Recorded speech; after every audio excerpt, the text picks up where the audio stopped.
Giving us a snapshot of how the race for the White House is shaping up on the eve of the first presidential debate. The latest Quinnipiac poll showing the president leading Governor Mitt Romney 49 to 45% among likely voters nationwide. Now that matters because the likely voters are likely to vote, right, Greg? Indeed they are. And that's who you want to count. But take a look at this poll. This same poll shows a much wider gap among women voters.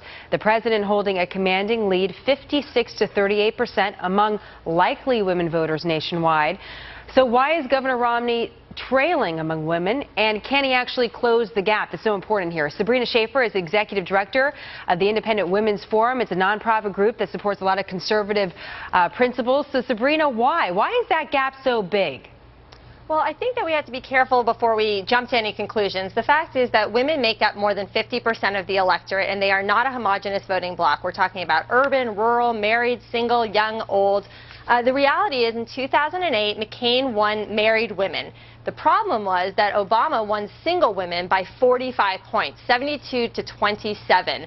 So single women are a critical voting bloc for President Obama, and they are the basis for the war on women, for Sandra Fluke, for the Life of Julia infographic. The question is that going to be enough to win him the White House again in November? So let's talk about those specific blocks and how you speak to them as a candidate. Kimberly Strassel of the Wall Street Journal had an interesting article on this on Friday, and she argued that it's not the Democrats' platform that's more attractive to women. It's that women appreciate that they're being spoken to directly. Sabrina, do you think that's a problem that the GOP have? Yeah, I think there are a lot of women in the middle who don't necessarily identify with that gender feminism and the pandering that's going on the left, but they don't necessarily identify with the social conservatism of the right. And Republicans are less comfortable sort of playing gender politics. The thing that we try to emphasize at IWF is that men's and women's interests aren't in conflict. We don't live in a vacuum. So what's good for women is what's good for men is what's good for all Americans.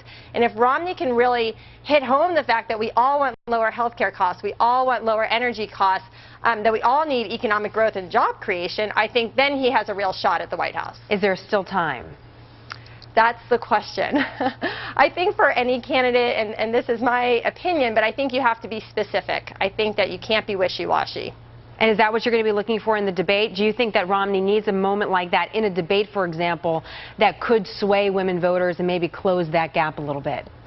Yeah, I think that they tried a little bit during the RNC and maybe were not as successful. I thought it was interesting during the convention how he talked about all of the very strong women he's been surrounded by and he's surrounded himself by in his life personally and in government and in the professional world.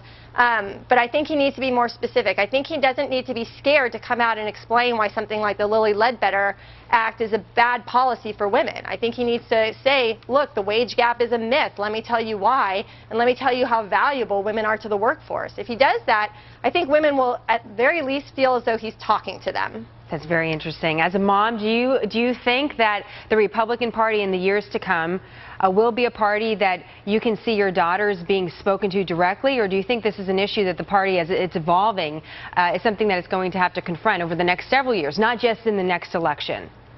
It's going to be a long time coming. I think they really need to begin to tie those core issues, things like energy prices and how that connects to the cost of milk, to women. I think they need to remember that women are soaring to the top of every educational and professional field out there. The idea that they want to be talked to about birth control, that they want to be talked to as if they are wards of the state is absurd. And if the Republican Party can manage to talk to women the way they talk to men, that they care about the real issues that matter to all of us, then I think that's a party for my daughters and for my son. And that's right. Can't forget your son, 10 months old, right? That's right. He's little. He still counts among the girls. Yeah, he just bangs. Yeah, I don't know. Sabrina, thank you very much. Some important insight for us today. We appreciate having you on as always. Thanks so much. Well, here's a little context on how women voted last election, just to kind of show you how important this is. 69.6 million women voted in 2008. 56% came out and supported the president. Now, if you break that down, that's 38.9 million women who voted for the president last time around. What will they do this time? So Romney needs to cut into this margin. According to our Brain Room researchers, every 1% he can get into that margin equals about 700,000 votes, and every vote matters.